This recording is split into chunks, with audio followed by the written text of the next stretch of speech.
when it arrives, you can open it, but until you do, I will explain using just regular cards. All right, so No Limit Hold'em is played with a single deck of cards and poker chips, but really you can play it with anything you want, because all that the poker chips mean is they stand in for how many points somebody has. So once I was doing a poker workshop for a bunch of really important people, and no one remembered to bring poker chips, so we used M&Ms, colored M&Ms. Each M&M color was worth a different amount of fake money. So blue M&Ms were $5 and yellow M&Ms were $10, and so on and so forth. So you can really use anything you want. Everyone is going to sit around in a circle, and everyone gets 2 cards. So let's say I got dealt these 2 cards. Let's see. It's a 6 and a 9. This is backwards, so you can't really see it that way. But basically, once you get your 2 cards, everyone goes in order, and it goes clockwise. And you get to figure out what you want to do. And every single time you have 3 options. You can fold, which means, you know what? I don't like my 6 and my 9. I don't like these cards. I'm not going to play.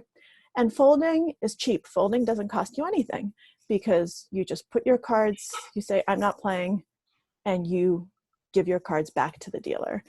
The dealer is the person who's giving you the cards. Or you can call. Calling costs more money. Calling says, I want to see what happens. I want to stay. I want to play, and I'm going to play this round. But in order to do that, I'm going to have to put in some chips. And the amount of chips I put in is going to equal something called the big blind. So every single round, 2 people are blinds. The reason they're called blinds is because they put in a bet without seeing their cards. So every single time, oh, there you go. There is your PowerPoint presentation. All right, so we can go to the first slide. All right, so here you go. So if you see, all right, so the way that the cards are dealt, see the position that on the lower left that says BTN? That's the button. And that's called the button because that's the dealer button. So that's not actually the dealer in a real game. In a real game, there'll be a person who's the dealer, and the button is just going to move around the table every single hand. So the cards are going to be dealt first to the, see that SB and the BB, those are the blinds. That's what I was just talking to you about. The small blind and the big blind. So those are the forced blind bets that everyone, that you're going to have to make once a round, and that every single person has to make when they are in the blinds. So if you call, you have to put in a minimum amount, which is the amount of the big blind. So let's say that we're playing a game of poker, which is 1-2, which means the small blind is $1 or 1 chip, and the big blind is $2 or 2 chips. That means that if you want to call, so if you like your cards and you want to keep playing, you have to put in 2 chips so that you match the amount of the big blind. Does that make sense? Yep. Or the other thing you can do is raise. And if you raise, you say, you know what? I like my cards so much that I want to put in even more money. And that means that anyone who acts after me, so anyone who's to my left, anyone who hasn't yet made a decision, now if they want to stay and if they want to keep playing, they're going to have to put in the amount that I put in or more. So they can either, now when they call, it's not the big blind anymore. Now when they call, it's the amount of my raise. So let's say if we're playing 1-2, I say, I want to raise and make it $5 or 5 chips. Now the next person to act, if they want to stay, they can say, okay, I call, which means 5, or I fold, or I raise. They can raise you again. And they can say, I want to make it $10. And then you're going to have a chance to say, okay, that makes sense to me. Or, you know what? I don't like my cards that much. I'm going to fold. Or you can say, you know what? I don't think you have a good hand. I just think you're trying to bully me. I'm going to make it even more. I'm going to make it $20. And you can go back and forth until you all run out of money. And so far, all you have are the 2 cards in front of you, because that's the first part of the game where you just have those cards. Those 2 cards are what's called private information because nobody can see you. Those are your hold cards. And the only person who sees them is you. So the really cool thing about that is you can have bad cards and nobody knows. And you can have good cards and nobody knows. The only information that they have is what you do. That's how they figure out how are they going to respond. So already I want you guys to start thinking, you know, what do I do with hands that are not that great, but I want to play, or with hands that are really good and I don't want to scare anyone away? Because if they know I have amazing cards, then they're going to lose all their chips. So I'm going to have to try to mask that. So right away, you have to start thinking about all of these different things because nobody can see your cards. So before we go on to figure out, okay, what happens after, if you go to the next slide, I'll help you guys figure out how you decide whether your cards are any good or not. So can we see the next slide? Perfect. So here are your top starting hands. So the best hand you can have are 2 cards that match. So this is called a pocket pair. And the higher the card, the better the pocket pair. So pocket aces are the absolute best. If you get pocket aces, you are insanely excited. You're like, oh my God, life is amazing. I have the best hand in the whole deck. I'm so lucky. I am definitely playing. Am I going to raise or am I just going to call? Well, that's an interesting question because obviously you want to win the most chips you can. So in that sense, you want to raise, but also you want other people there. You don't want to scare anyone away. So that might lead you to call. So right away, you start having all of these different options. So you see the pocket pairs, kings, queens, jacks, then tens, nines. Pocket pairs are good, but the lower your pocket pair gets, the scarier it's going to be and the worse it's going to be because a lot of cards that are higher than your pair will be able to come out later when we start getting cards on the community board, the cards that everyone can see. So you have to keep that in mind. Generally speaking, the earlier you're acting, so if you're sitting in the circle and you're going around the circle, the first person to act, say there's 6 of you, right? How many people are still going to act after you? 5. That's a lot of people. So a lot of people can raise you and a lot of people can do different things after you've acted. So you have to have a stronger hand to begin with. So the earlier you are, the stronger the 2 cards that you have to be because a lot of people are still able to do something, to raise, to re-raise, and you just don't have that much information. But what if you're the 6th person acting out of 6? All of a sudden you already know what everyone else did, right? So now you can actually do a lot of fun things because you already know what everyone thinks of their hand. And so you already know if people, you know, raised or if they folded or if they called, you know, all of this. So the hands that you can play get worse and worse. So after the pocket pairs, what you like are suited connectors. So see number 5, the ace king suited. They're cards of the same suit. So we know that there are 4 suits of cards, right? You have hearts, you have diamonds, you have clubs, and you have spades, right? So cards that are of the same suit, the suited cards are very, very good. So you want cards that are the same suit, and you don't like cards that aren't the same suit, unless they're a pocket pair. So right now we're not talking about pairs anymore, because obviously that can't be the same suit. And you want the cards to be as close to each other as possible, so as connected as possible, because as you'll see in a second, if they're close together, then they can make a lot of very strong hands later on. So if you see a card like a 9 and a 10, 2 cards that are right next to each other, that's wonderful. You want to play that. But if you see a card like a 9 and a 4, all of a sudden it's not nearly as good because they're much further apart. So pocket pairs, then cards that are the same suit and as connected as possible, and also as high as possible. So for instance, you'd rather have ace king than king queen. You'd rather have king queen than queen jack, okay? That all makes sense? So those are the good hands. Unfortunately, the majority of hands that you're gonna get are going to be hands that aren't that great. Hands like the ones that I just showed you when I randomly shuffled the deck and you saw the 9-6, right? 9-6 is a bad hand. We wouldn't want to play that hand. The worst hand that you could get is 7-deuce. Those are the two worst cards together in the deck. If you have that, you're going to fold unless you're trying to do something very exciting and bluff, which we'll talk about a bit later. So what are you trying to do with these hands? Sorry, did one of you say something? Okay, so let's go to the next slide and I'll explain now what you're trying to do. So if we can see the next slide. Yeah. All right, so everyone is going to have 2 cards of their own. We've already talked about that, your whole cards. And then cards are going to come out onto the table. So first, we're going to see 3 cards. That's called the flop. Then everyone is going to have a chance to bet if they want to. Then we're going to see a 4th card, which is the turn. And then we're going to see the 5th card, which is called, yes, exactly, which is called the river. And what you're trying to do is make the best hand you can using any 5 cards. So you can use the 5 cards on the board.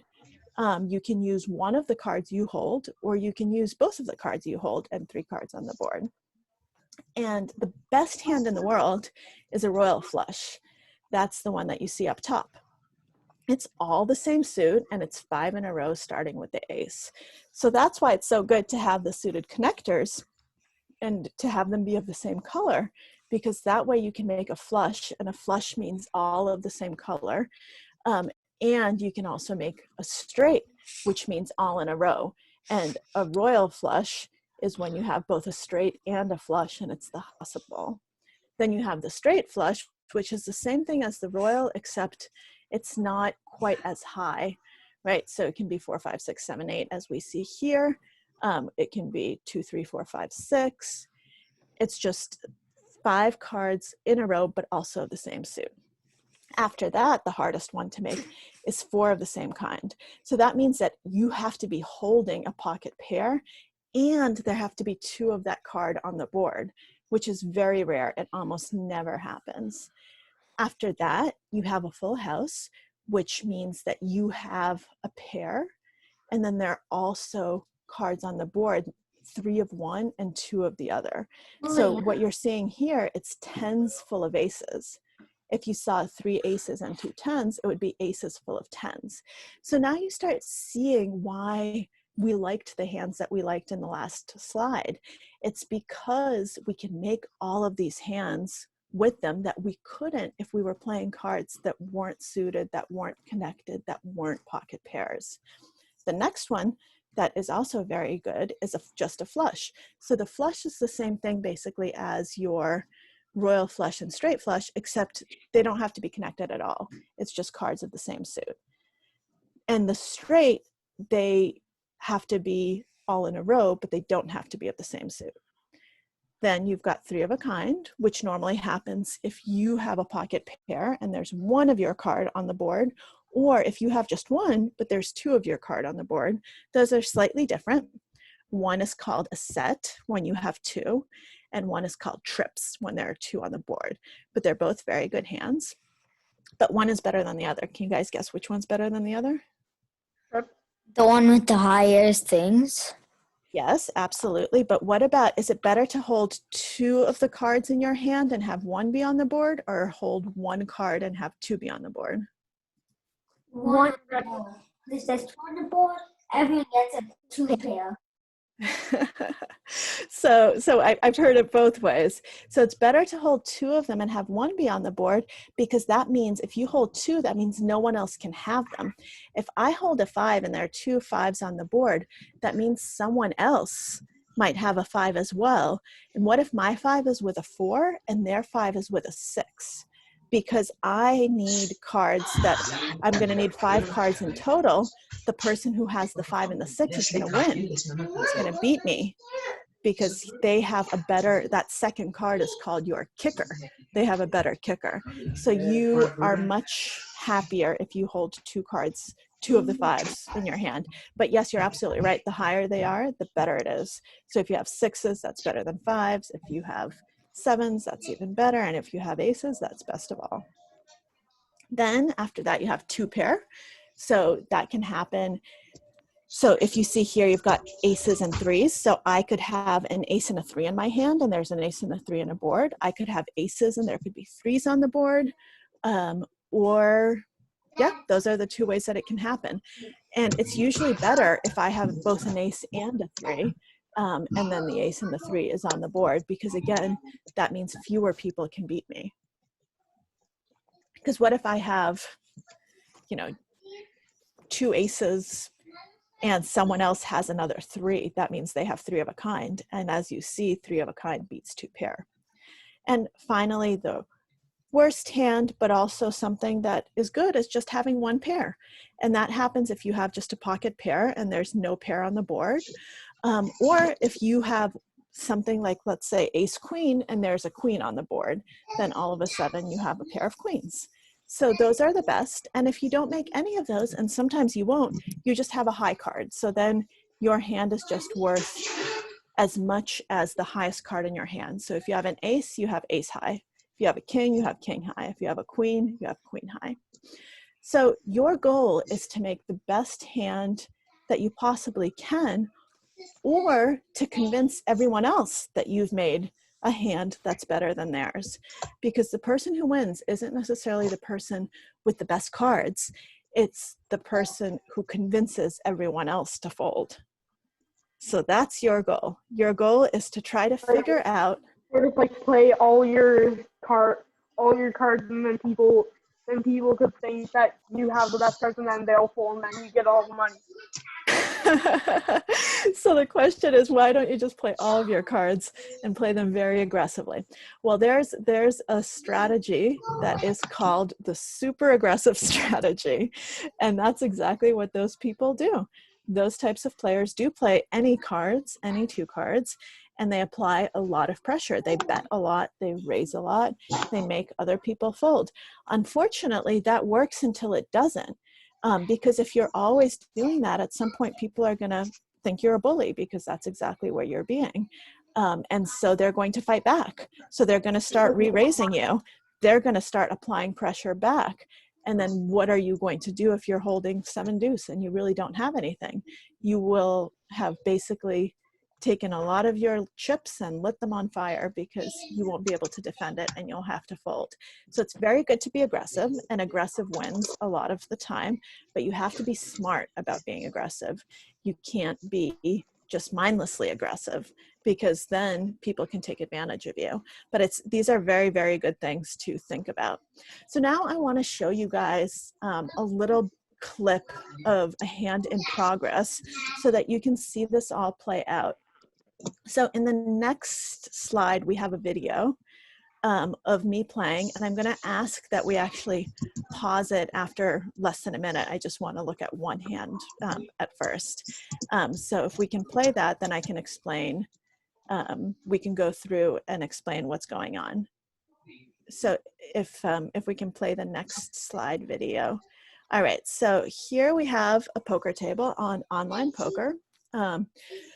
This is a site called PokerStars, which if you live in New Jersey, or if you live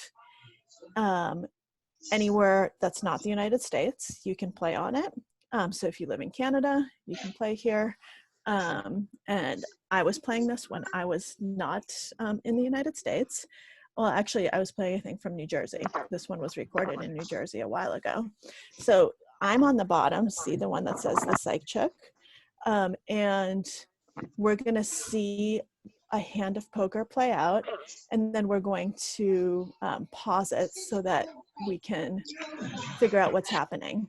All right, so let's play the video, but I'll tell you, let's pause it after the first hand.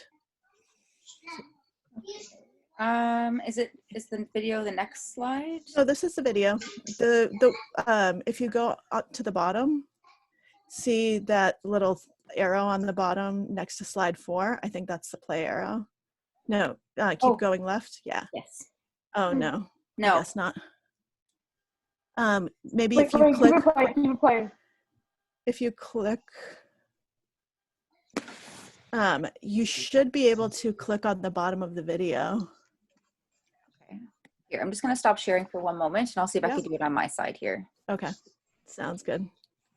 Well, while we have a pause, does anyone have any questions so far? What? I got Full House. What about a full house? Sorry, you have to speak When up I a was little. playing poker, like a little while ago, like 5 minutes ago, I got a Full House. He I got a don't know. full house. And it was my second time playing. You got a full house only your second time playing? Well, that's very lucky. Full houses are very rare. Wait, hey guys, what did you play? What did you play poker on? A table. Normally, yeah, when you're playing poker in real life, you play it on a I table. mean, were you playing it in real life or online? No, this one I was Online. playing online. So this, I was actually showing you a clip of a real tournament that happened on the site Poker Stars that I recorded a while ago. I just so this went is to the actually- website. This is actually from a few years ago, and I recorded a clip.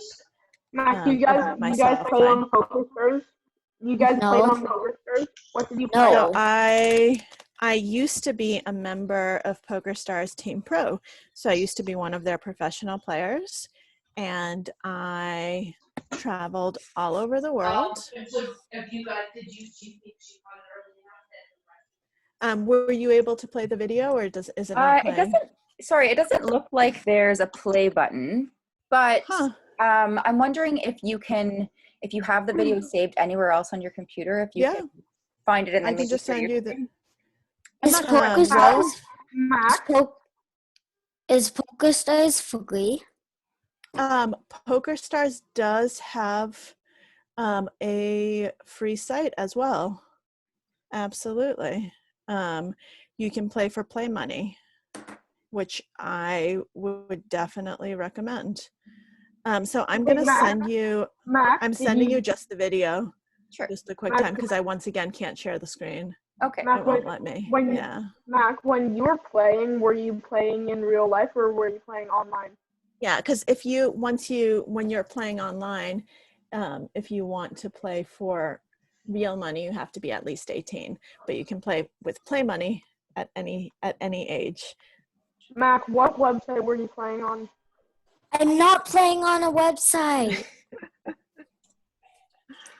I am. Yeah, so once we get that video, we'll be able to talk a lot about what types of things you want to be thinking about as you make your decision. Because like I said, the most important thing isn't to have the best cards. So if you just sit around always and are trying to wait for pocket aces, how many hands are you actually going to play? Not very many, right? Because those don't come around very often at all. So if I, shuffle the deck again, Why do And you I think kids pull should out- play poker? why do I think kids should play poker? Because I think that poker teaches you a lot about decision making that you're not going to learn otherwise. It's going to teach you about probabilities, and it's going to teach you about how to make decisions when you don't have all the information, which is most decisions that you make. How often do you have to decide when you don't know what other people are thinking? You don't know what's going on, but you have to make a decision anyway. You have to make the best decision you possibly can based on the limited information that you do have. And so I think that that's a skill that's incredibly useful for anyone to have. And poker teaches it to you better than anything else that I've ever found. The other thing that I think is really important is that poker really teaches you how to have a lot of self-control, because there's a lot of different stuff that happens all the time. People can be very aggressive and can be raising you all the time. You could be losing a lot of chips. You could be just getting bad card after bad card. Someone might be rubbing you the wrong way. And the best poker players, what they're able to do throughout all of that is to maintain complete calm, be totally collected, be totally in control of their emotions, and they know how to say, you know what, sure, this is happening, but I'm just going to take a step back, and I'm going to cool off, and I'm going to still play and make a level-headed decision and play the best poker I possibly can. Ah, here you go. Perfect. Did I play it? Yeah, so let's play it from, let me see. Yeah, let's play it from the beginning, I guess. All right. Okay, so you see, this is me. You can just see my cards. If you just pause it right here for a second. So you see right now, I'm in the big blind. So that means that I had to put in that $80 without knowing what two cards I had, right? Because normally, you know, a jack and a six, what we've talked about starting hands, guys, is that a good hand or not? Does someone want to answer? I see a few people shaking their heads. No, it's not a good hand. Why isn't it a good hand? Because like those are different things, and like they're different like symbols. That's right. So it's not a pocket pair. They're not the same suit. They're not the same suit, right? One's a They're club, not in one's a order. spade. They're not like They're one, not two. connected in any way. Yep, they're very far apart. So really, this is what's called a garbage hand. Well, what I call a garbage hand. This is a bad hand. You just want to throw it in the garbage. But I'm in the big blind. I had to put in those $80 worth of chips. And by the way, this is a tournament, so it doesn't mean it's not actually $80. I think this tournament was, I think, $5 to play or something. This was all it means. Like I said, it's a way of keeping score. So yeah, but I'm in the blind, so I have to play. So now you see that we have 5 people at the table, $40, that's the small blind. So we're going to be last to act. And you see this person, El Livo, who's putting $80 out right now. That means that they're just calling. They want to play, but they don't want to raise. And they're first to act, so they're under the gun. That's what it's called. And then they're going to go around the circle, and I'm going to be last. So all right, now we know I have a bad hand, but I'm already in the blind, so I've already had to put $80 into the pot. Now, if you press play, we'll see what other people are doing. Oh, now we have a raise, so Caruso decided to raise. And now what do? Can we pause for a second? Well, now we see, yep, so I decided to call. Why in the world would I call with such a bad hand? Any ideas? Scare them. Well, if I really wanted to scare them, I'd probably raise. But the reason I was calling is because there's already, so somebody called $80 and somebody else raised $360. So now there's already what, 420 in the middle, and I've already put in 80. So I'm actually getting a pretty good, what's called a pretty good price, because if you look, I have a lot more chips than all of them. So I'm going to be able to scare them a lot, exactly, after the first 3 cards come out. So when you're in the big blind, and if the raise isn't too big, you're going to what's called defend, which means put in enough money to call, with a lot of cards that aren't very good, simply because you are getting what's called the right pot odds. So the amount of money that you can win ends up being much bigger than what you would otherwise expect, because you've already put money in the pot without seeing the hands. Now, we can get into a lot of probabilities and stuff, and that's what you're going to have to start thinking about as you start learning how to play poker, which is why, you know, it's very good to teach you how to think mathematically. But for now, all you have to think about is, well, I already put a lot in, and it's not that much more, and I have a lot of chips, so I'll be able to put a lot of pressure on everyone afterwards. So now the 3 cards come out. It's an ace, a king, and a jack, so that's the flop. So the dealer has just dealt those 3 cards, and you see there's a little over 1,000 chips in the middle. And we see 2 things. So I do have a pair, I have a jack, but on that board, my jack isn't very impressive looking, because someone can have an ace, someone can have a king, someone can have a better jack, Someone can have 10-9, which means they already have a straight. And somebody can have 2 clubs, which means that they have what's called a flush draw. That means that they just need one more club to come out on either the turn or the river, and all of a sudden they have a flush. And so in all of those cases, my little jack is really not impressive at all. So under normal Does it show you how circumstances, much money you have? Hmm? What does it show you how much like coins you have? so look underneath yeah, exactly. So I have 33,000.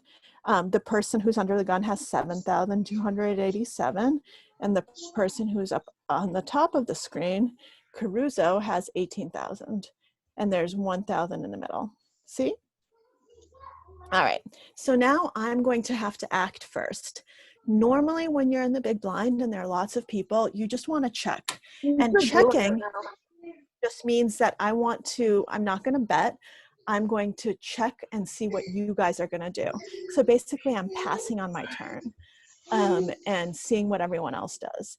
Maria. More information is always better. So the more you know, the better it is. So basically, if there are lots of people acting after me, and here there are, I'm going to check always. Even if I had 10-9 here of clubs, that's like the absolute best hand in the world.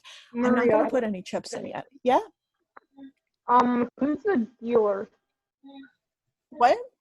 Who's the dealer in this game? Oh, so the dealer's just automated. It's just the computer.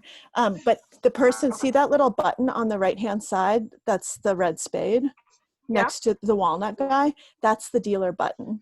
So that, yeah, exactly. So that position is the button. He's not in this hand. That's why he's grayed out, because he folded beforehand. But theoretically, if you were in a home game and we were going around the circle and taking turns dealing, that would be the person dealing. So that person is always going to act last after the flop. So that's the best position you can have. So the button is your favorite position. You always want to play on the button, and you don't want to, you can play a lot of different cards there because you will always be acting last. And in poker, position is power. You always want to be acting last if you possibly can. So what I'm doing right now by checking, oh, what just happened? Oh, sorry. It's okay. Let's just go back. All right, perfect. So now we can press play. So I'm going to check, and El Livo checks as well. See, it says check. Now we'll pause it again. So everyone checked. So what does that tell us? It probably tells us that, so we don't know their cards, right? We just see our cards. But if everyone is checking, that probably means that everyone is a little bit scared of this board. Nobody wants to put in any money. So I'm checking. I could have an amazing hand because there are still 2 people to go. But then El Livo is checking, and the last person, that's the most important one, who's that little shark up top, and he's the one who raised before.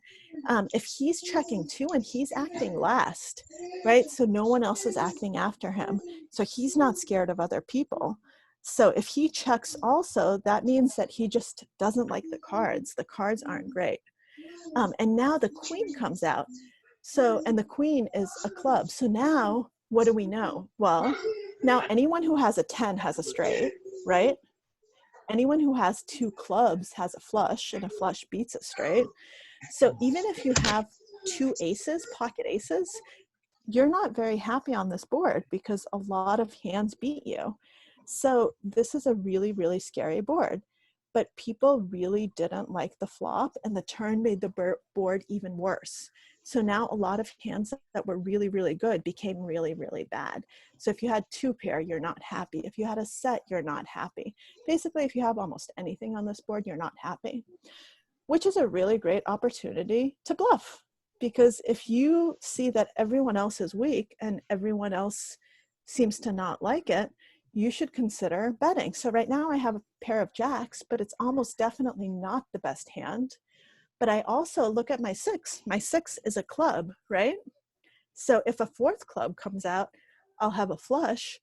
But when I'm holding that 6, it means that it's that much less likely that other people have clubs. It's what's called a blocker. If I hold a hand, I'm blocking other people from having that hand.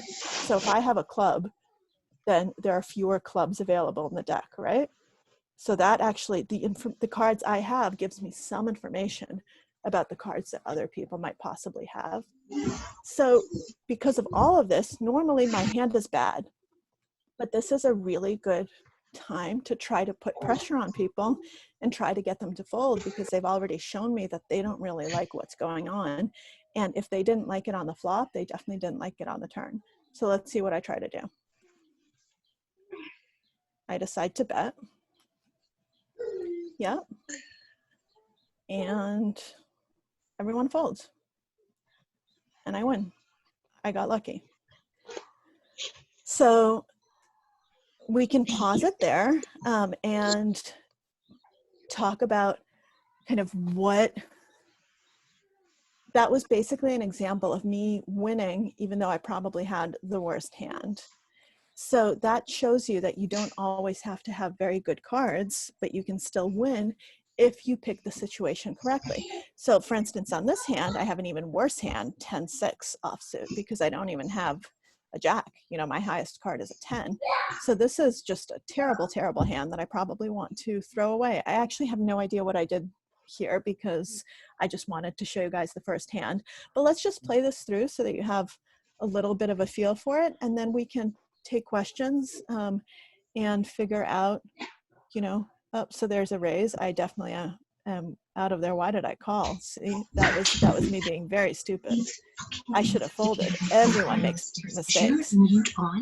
But see, now that the other person raised, I should have folded again, but I didn't. I think I was trying to be a bit of a bully, and instead, do you see how many chips I just lost? I just lost a lot of chips. That was an example of an incredibly poorly played hand.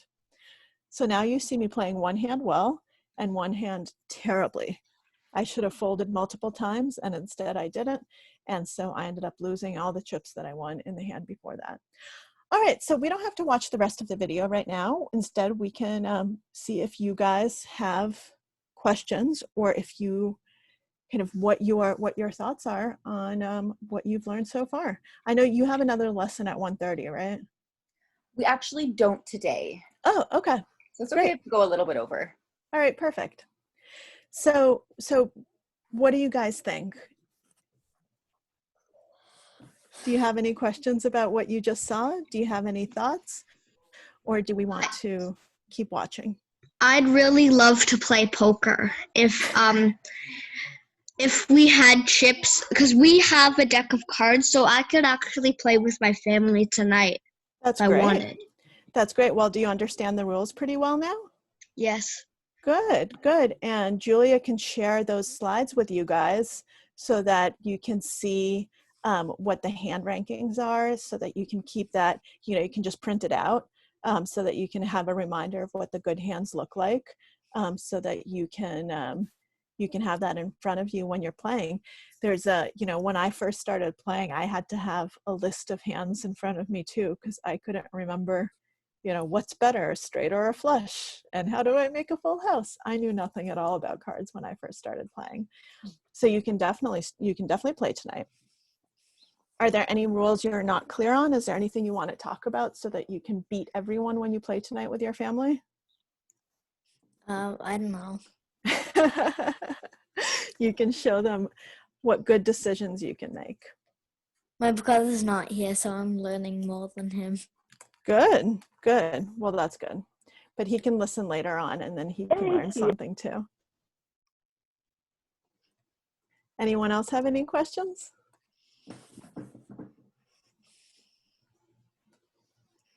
No, Julia, do you have any questions?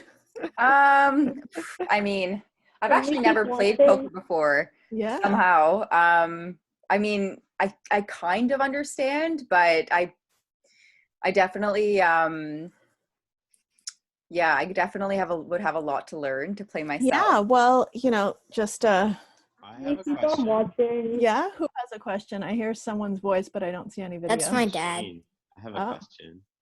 What did you learn about life and decision making from playing poker? I think the most important thing I learned is that we have to always make the best decision we can, even though we don't know anything and we're never going to know everything. So I think it really taught me to be comfortable with uncertainty, to be comfortable with not knowing, to be comfortable that I can't control everything. So when you're playing poker, you have your 2 cards, right? And what can you control? Well, you can control whether you play them, you can control how you play them, whether you're going to be passive, whether you're going to be aggressive, whether you're going to be raising, whether you're going to be calling. You can control that. But then there are all these other people, and there are the cards in the middle. There are 5 cards that are going to come out when the dealer deals them. And I can't predict what they are, can I? And I can't control what they are. I can make some guesses based on how people are reacting about whether they like those cards or not. I can make guesses based on what I've seen about whether it's likely that I'm going to get a good card or a bad card dealt next. But that's it. I don't know for sure. I can just make educated guesses, and I can't control that. And learning to be okay with that, learning to say, you know what, I made the best decision at the time. And yes, it didn't work out and I ended up losing, but that's okay because I couldn't control that part. I couldn't control the outcome. All I could control was what I thought beforehand. And as long as I'm okay with my decision, as long as I made the best decision I possibly could, then I'm happy. At the end of the day, I think what poker teaches you is that it's not about the outcome. It's not about winning or losing, because you can't control that. You can't control whether you're ultimately going to win or lose a hand because you can't control the cards. No one can. The deck gets shuffled and they're in a random order. And when the cards come out, they come out, and nothing I do is going to change the order of the cards once the deck has already been shuffled. But as long as I made the right decision, even if I lose, I can be happy. And if I made the wrong decision and I win, I'm still mad at myself because I say, you know what? I should have folded. I should have walked away. I should have done something differently. And this is just dumb luck. I ended up winning, even though I made bad decision after bad decision. I shouldn't be happy about that. I mean, sure, it's great to win, but it means that my thought process was bad, and that's not good. So that's, I think, the most important thing that poker teaches you. You need to separate the thought process from the outcome. You need to make the best decision you can, and you need to be okay with the outcome no matter what. It always feels better to win than to lose, but you have to learn to lose well, because otherwise you're not going to be able to play poker. You know, I've played with so many poker players who, after they lose, they just go crazy. It's called, in poker, there's a term that's called tilt, which means you get emotional and you start letting emotions get in the way of your decisions. And I've seen so many players just start making terrible decisions and playing incredibly poorly, all because they go on tilt, because they lose a big hand, and rather than say, you know what, I played it well, let's move on, they say, I can't believe I lost. Stupid deck. How could that happen? How could that person do this? How could they do that?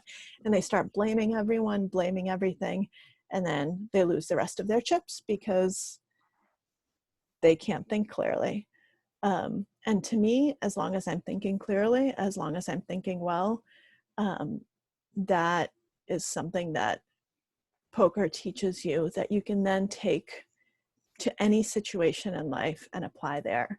Because think about how often, you get emotional when something doesn't go your way and start blaming people and start ranting. I do it all the time, but I've gotten a lot better about not doing it after I've played poker, because I've learned that, all I can do is control my reactions and my actions. And so I want to do it as best as I possibly can. That was a very long answer to your question. That was amazing. Thank you. Of course. And that's why I think all kids Thanks. should learn how to play poker, because I think that those kinds of skills are incredibly important skills to learn, and will help you just in so many situations. I mean, I've become a much better decision maker, and my life has gotten a lot better since I started playing poker seriously, because it's really helped me get in touch with how I think and how I make decisions and how I react. And I think it's made me a much stronger person. And I hope that it can make you guys all stronger people too, if you actually start learning the game and start learning how to think through things and how to not be outcome oriented, how to control what you can and how to be okay with those things that you can't control. Any other questions, guys? No. No.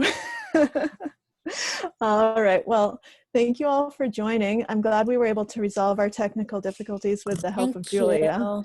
You made it work. And if you guys have any more questions or want to learn any more about playing, I'll be very, very happy to go through some specific poker lessons with you later on. Thank you. Thank you Thank so you, much for your guys. time today. Of course. Thank you. All right. Take care, guys. Take care. Goodbye. Thank you. Goodbye. Maybe, like, email you